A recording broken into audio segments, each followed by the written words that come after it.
की कहियो दोस्त रे हमार घाटा तक कत से नहीं अबै है, लेकिन ई बुढ़वा कोन कोना में कांड कर दै है कि हमरा घट के भरे के जाई है। घाटा किया भरे के जेते, लड़का ठीक ठाक छै, देखे छी तोरा छोट छोट के शादी भ गेले हन, तब तोहर अभी तक नहीं भेलो हन। तो हमर ना बात चलते शादी विवाह के। हम आबैत रहिए तो बहुत लोग सब पूछत रहलियो जे अहाँ के जे जिगरी दोस्त ढोरबा या ओकर शादी बियाह हेतै कि नहीं हो।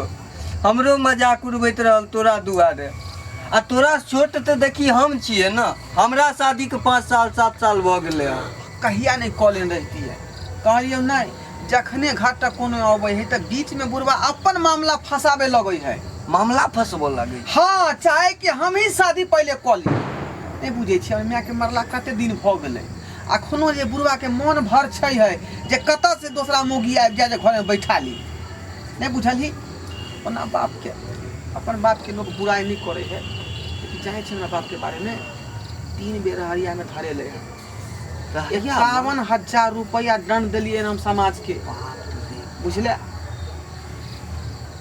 रिश्तेदार लोग सब सुनै है हमरा बाबू के बारे में तो दांते उंगली कटे है। की कहै छै तंग आबि गेल छी। कोनो उपाय लगा दोस्त, मगर शादी करबे कि नहीं करबे?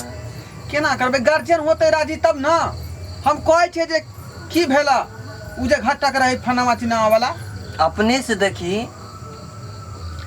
केना अपने से करबे। अरे अभी तो शादी लड़का जे है अपन घटकती खुद करतै। मोबाइल तो भरि दिन पेरते रहे छी, शादी.com केहन केहन ऐप भेले हन, जे पर लड़की पसंद करी आ बायोडाटा भेज दही, ओकरो अगर पसंद हेते तोरा पर बायोडाटा भेज देतो, बियाह सेलेक्ट भ जेतो।